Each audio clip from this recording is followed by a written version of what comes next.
Welcome to a deep dive. We're looking today at a platform that, well, it's really shaped our digital lives, hasn't it?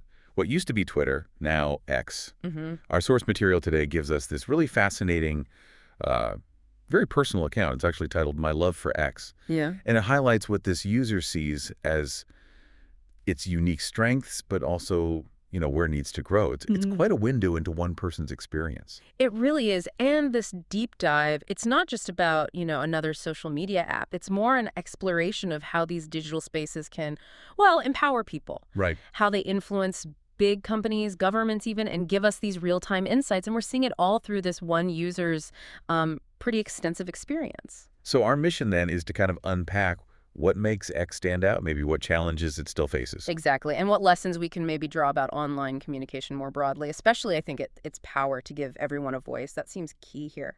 Okay, yeah, let's unpack that central claim first. It's a pretty bold one from the source. Mm. The idea that X is like the only platform left that really gives everyone a voice, Mm. regardless of who they are, how many followers they have already. It suggests this incredible accessibility. Yeah, the source really hammers this point home universal voice, non-discrimination. It sets X apart, apparently, from other places where maybe, you need a big following already to get Right. noticed. It's not just being able to post, it's the potential for it to actually be seen. Precisely. And what's really fascinating is that specific claim that someone with, and I quote, no subscribers can still reach millions. Yeah, that jumped out at me too. It suggests something fundamentally different about the algorithm, doesn't it? Or maybe the structure of the platform itself. Compared to others where, yeah, follower count is king. Right. Most platforms, they really push content from established accounts, high engagement stuff. But X, according to this source, seems to have this way for content to just break out. Like true democratization. Is that what they're implying? That's the implication, yeah. That the message itself, its inherent interest or virality, can matter more than who sent it. Which allows for, well, unexpected things to take off, grassroots stuff. Exactly. It kind of bypasses the usual gatekeepers of attention online. Yeah. Suggests anyone, really anyone, could potentially have their post seen widely if the content resonates. Okay, so building on that voice idea, the source gets into something else pretty unique. Hmm. The direct access it gives you. Ah, yes. To powerful people. Yeah, incredibly influential figures. The source highlights that anyone, even, quote, someone with no name, can directly engage with them. Mhm. And we're not just talking maybe a local official. The list is, well, extensive. Yeah. City councilors, mayors, governors, Congressmen, senators, heads of departments. right, even the vice president, the president. It's quite the claim. And it goes beyond politics, too. The source notes it's where billionaires interact with regular people on any subject. Which just doesn't happen elsewhere, does it? Not in that direct, informal way. Not really, no. Traditionally, access like that is heavily filtered. Think press secretaries, formal requests, planned events. This collapses that distance. It really does. If you think about the bigger picture, this level of direct, informal engagement is, historically speaking, quite rare. It bypasses those gatekeepers completely. Allowing for unfiltered conversations, or at least the potential for them. Potentially, yeah. Unfiltered, often immediate interactions, which is, a double-edged sword. How so? Well, on one hand, great for transparency, maybe accountability. Citizens get direct feedback, potentially. Public figures get an instant read on public sentiment. But on the other hand, Constant exposure, blurring lines between official statements and off-the-cuff remarks, and the sheer volume must be overwhelming. true. The source actually mentions a personal interaction they had. Right, with a former First Lady and Congressman, Yeah. which underlines that this isn't just theoretical for them, it's something they've actually experienced. It gives that sense of proximity, even if you don't always get a direct reply back. Exactly. A sense that your voice could be heard directly by people in power. It's like a huge, ongoing, sometimes chaotic digital town hall. Okay, so we have this platform giving individuals a voice, direct access. What does that translate to for, say, consumers or people watching the markets? Well, this is where it gets really interesting. The source paints X as this surprisingly powerful tool for corporate accountability. Holding companies' feet to the fire, basically. Essentially, yeah. And even source suggests for predicting market movements, which is quite something. Let's start with the accountability part. How does that work? The source claims X is the, quote, only place where corporations address problems consumers have gone through without any help, so those corporations can keep a good public image. So it's about public pressure, managing reputation. Precisely. It suggests companies engage not just out of, good customer service, but Yeah. because their reputation is on the line publicly. A complaint isn't hidden in an email chain. It's out there for everyone to see. Exactly. Private customer service channels, as we all know, can sometimes feel like a black hole, right? Tickets disappear, you wait forever. Mm-hmm. Tell me about it. But on X, that complaint is visible. Inaction can go viral. Poor service gets amplified. It's a massive pressure point. So it shifts the power dynamic a bit Uh, towards the consumer. Definitely. The collective voice, amplified on X, forces companies to be more responsive, more accountable, simply because the potential damage to their public image is so immediate and widespread. And the source gives specific examples of this working in practice, right? Real problem solved. Yes, very compelling personal anecdotes. These aren't hypotheticals. They're things that actually happen to the user. Let's hear them. What was the first one? The first involved a cryptocurrency company. They'd frozen the user's account. Oh, wow, that's serious. Locked out of their own money. Exactly. A really stressful situation. Mhm. So the user started talking about it publicly on X. Yeah. And within a few days, the company actually responded directly on X and resolved the issue, allowing the user to withdraw their funds publicly. Wow. Not just fixed, but fixed visibly. Right. Then there was another one, a travel agency issue. What happened there? The user was getting terrible service, really long wait times, no help, so they posted screenshots of these long waits directly onto X. Calling them out publicly with evidence. And pretty quickly, the agency responded and ended up giving a partial refund. That's incredible. And the user actually said. They explicitly said, without X, I would probably not have a voice at all. That really hits home. It sounds like a lifeline when other channels fail. It does. These examples powerfully illustrate that individual agency X can provide. The public visibility forces action because reputation is on the line. It's like a crowdsourced consumer protection agency almost. In a way, yeah. An informal one, but potentially more effective sometimes because it's so public and immediate. It forces a level of accountability that's often hard to achieve otherwise. Okay, so beyond individual problems, the source talks about X's capability for collective intelligence, real-time insights. Yes, particularly through its polling feature. The source notes it's the only platform which lets people interact with one another on the same subject, whether they follow each other or not. That open interaction is key. It seems so. It creates this unique space for gauging sentiment.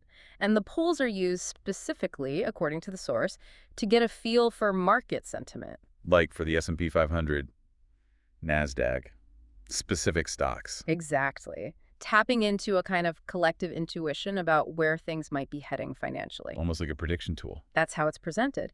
And there's this fascinating example given. Which one? A poll asking whether the Federal Reserve would cut interest rates. The FOMC decision. Hugely important for markets. Right, the Federal Open Market Committee. Always a big deal. And the source says, the people on X nailed it a day ahead of the FOMC rate announcements. The poll predicted no change, and that's exactly what happened. Wow, so collective wisdom in action. Potentially. It suggests this powerful, though informal, predictive capacity coming from this large, diverse group of users. But, how reliable can that really be? For complex stuff like Fed decisions. That's the million-dollar question, isn't it? One accurate prediction is striking, but is it consistently reliable?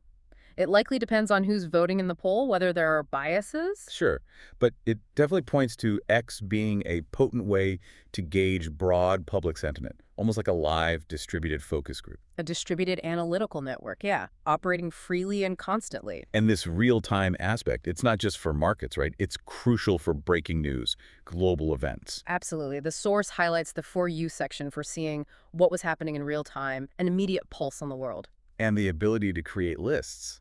That sounds useful. Very. Custom lists of people, agencies known for accurate, fast info, so you get rapid updates on, fast-moving news, events, catastrophes, natural disasters, wars, or anything. So X becomes less a social network and more a critical information hub, especially when things are chaotic. That's the idea. You curate your own dynamic newsfeed, getting updates faster than traditional news cycles sometimes. And the interaction is key, too. People commenting, adding context, responding directly on threads.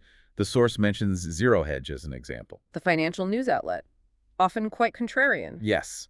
And the source says both Republicans and Democrats follow them closely on X, specifically so they can see public perception in real time. So it's not just getting news, it's seeing the immediate reaction to it. Exactly. It's co-creation of understanding, almost. Users aren't passive. They're adding comments, pictures, videos, correcting things, showing appreciation. It's very dynamic. And that interaction, that immediate feedback loop, is presented as unique to X. Can only be done on X, the source says, highlighting that ecosystem for real-time public opinion. Okay, so we've talked a lot about X now, but let's look back a bit. Twitter, as it was, had some truly groundbreaking features that aren't around anymore but really shaped things. Periscope, for instance. Ah, Periscope, yes. Yeah. Live video from your phone. The source says it brought amazing things back without discrimination. Made things like, a local traffic jam or a power outage instantly visible. News fast on TV. It really did democratize live broadcasting. Anyone with a smartphone became a potential reporter. The immediacy was incredible. And the source notes, the web traffic was so massive that it could not be ignored. Absolutely. It forced traditional news outlets to pay attention, sometimes even incorporating Periscope feeds. And interestingly, the source says it also pushed companies To move customer service to Twitter. Yeah, because a live broadcast could suddenly expose a problem to a huge audience instantly. The source gives this vivid example. Someone doing a live stream about, say, an abuse or neglect with a product or service, and suddenly loads of people in the comments are saying, me too, same problem. And then, Before you knew it, the source says, the problem became news on the 4 p.m. broadcast and couldn't be ignored. wow.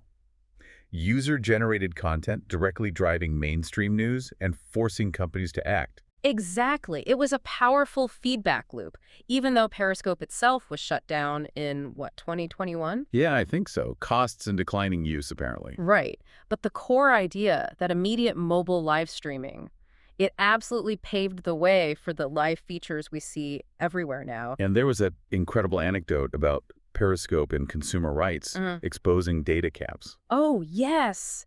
That was fascinating. People using Periscope noticed their streams getting laggy or cutting out. Even though they were on supposedly unlimited plans. Right. So they started documenting it live, showing the buffering, the dropouts happening consistently after hitting certain data levels. Creating this visible, real-time evidence. Exactly. And lots of people started sharing similar experiences. It snowballed, became a news story. And the impact. According to the source, the very next day, cell phone providers were scrambling to come forward to disclose such secret practices. Seriously. That's what the source says. And soon after, under that public pressure, they removed those hidden caps and started offering actual, true, unlimited plans. That's incredible. Just from users sharing their live video experiences. It's a fantastic example, isn't it? Collective, user-generated proof leading to major industry change. It shows the power of a platform to facilitate these grassroots movements and force transparency. Even without direct negotiation. Just the sheer visibility. Precisely. The evidence was undeniable, presented live by many people. It highlights a different kind of advocacy, driven purely by shared, documented experience. Okay, what about Vine? Another lost innovation mentioned. Ah, Vine. 6-second looping videos. Hugely creative, very influential. The source makes a pointed comment, doesn't it? Yeah. About a foreign corporation kept and improved on the same idea and became a giant. Yeah, a clear nod to platforms like TikTok that built massive success on the short-form video concept. Vine really pioneered. It shows how ahead of the curve Twitter sometimes was, even if they didn't ultimately capitalize on every idea. It really does. Vine introduced a format that just fundamentally clicked with people. Short, shareable, creative bursts. It democratized video creation in a new way. So the question the source implicitly asks is, why did X let these things go? Periscope, Vine. Well, there were reasons for each closure, sure. Internal issues, competition, monetization challenges for Vine around 2017. But the source wants that spirit back, right? That innovation. Yes, there's a clear desire for the spirit of innovation and improvement to return. It's not just nostalgia, it's recognizing that X had this knack for identifying what's next in digital communication. And believing it could find that edge again. Exactly. In a market that it arguably helped create but is now fiercely competitive. Okay, but let's be real. No platform is perfect, and the source is quite critical about some current user experience issues on X, Some very specific frustrations come through. like uploading video on the Android app. Yes, apparently a major headache. Videos longer than 10 minutes consistently crash during upload via the app. But the workaround is strange. It is. The source says they have to bypass the app and use a web browser on the same phone, and then it works perfectly. Which points squarely at an app problem, not the device or network. That must be incredibly frustrating for creators. Hugely frustrating. And if we think about the bigger picture, that kind of inconsistency between the app and web experience is just bad. Right. Users expect things to just work however they access it. Exactly. Core features like video upload failing, that's a major deterrent. It signals instability, lack of attention to detail. People might just go elsewhere if a basic function is unreliable. It impacts loyalty, engagement, everything. Absolutely. It seems like a fundamental operational flaw. What other missing tools did the source mention? Things that would enhance creation. Well, two main things. First, a desire for a proper standalone video creator tool within X. Suggesting the current editing options are lacking or non-existent. Pretty much. Forcing users to go use external software, which is clunky. And the second thing, seems smaller but maybe just as annoying. The inability to post a poll and a picture or video in the same post. Ah, right. You have to choose one or the other. Yeah. And the source makes the point. Sometimes a picture can give a better mental idea to the viewers when they're answering a poll. Visual context matters. That makes total sense. Limiting how you combine things feels restrictive now. It does. We're used to multimedia posts elsewhere. A poll with a relevant image or video could be much more engaging, much clearer. And a dedicated video tool would keep creators inside the X ecosystem longer. Exactly. These aren't just small tweaks. They're about improving the richness and quality of content, making it better for creators and viewers, more versatile. Now, there was a really interesting suggestion about bringing back something from Periscope. Ah, yes, the map feature, the heat map. Explain that again. What did it do? It showed live broadcasts pinned to a map so you could see where things were happening geographically in real time, like a heat map of live activity. And the source used it for? Finding local stuff. So many activities which were unknown in my neighborhood, they said. Festivals, community events, but also crucial during emergencies. Like natural disasters, seeing where people were broadcasting from on the ground. Exactly. Seeing instantly who decided to add their geographical location. And the source points out quite sharply that so many other companies have copied and are making money out of these inspirations. So Twitter was ahead of the curve again. And now that feature has gone from X but thriving elsewhere. It seems so. It was a brilliant blend of social interaction and real-world location insight. Its absence feels like a missed opportunity for X, especially for local discovery and crisis info. The fact others copied it proves its value, doesn't it? Absolutely. It had clear utility and market appeal.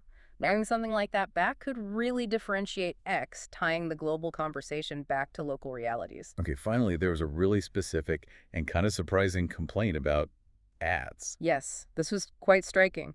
The user described seeing ads with a bunch of ugly things moving very fast. Which bothered them specifically because, They mentioned it triggers claustrophobia, which is a serious concern. wow, and the bigger issue was the lack of control. Exactly. The source states there's no way to ask for a different ad or for the user to ban that ad. An option they say used to exist but is now gone. And this wasn't a minor annoyance for them. Not at all. They said, I personally stopped using X for a while when I saw those ugly ads. It actually drove them off the platform temporarily. That's significant. Losing a user, even for a while, over bad ad creative and lack of control. It really raises that delicate question, doesn't it? The balance between making money from ads and ensuring basic user well-being. Especially when it triggers actual discomfort like claustrophobia. Removing user control over ad content, especially control that used to be there, feels like a step backwards. User comfort and loyalty are so vital. It seems like a clear case where aggressive monetization without safeguards can just backfire. Definitely. It underlines how important it is to listen to user feedback, even about ads, to maintain a healthy platform environment. So wrapping all this up, the overall feeling from the source is hopeful, but critical. I'd say pragmatic hope. There's a strong sense that the spirit of innovation and improvement needs to be back on X. Because standing still isn't an option. Exactly. The source acknowledges that freedom of speech has been restored on X, in their view, but argues that's not enough on its own. Competition is too fierce. Precisely. A standstill platform may not exist in this competition. X needs to actively evolve, innovate, fix these UX issues to stay relevant. You can't just rest on its laurels or its past innovation. No. And the source gives some pretty direct advice. Use those technologies and ideas from its past to make all the others obsolete. Wow, that's a bold call to action. Leverage your own history to beat the competition. It is. It suggests X's future lies in revisiting and enhancing the very ideas it pioneered, combining its current strengths with continuous reinvention. That's the path to leadership, according to this user. Well, what an incredible journey through this user's perspective on X. It really highlights this unique, sometimes contradictory position it holds. A megaphone for everyone, direct lines to power. A place for real-time info, real accountability, solving real problems like those crypto and travel issues, even exposing industry secrets.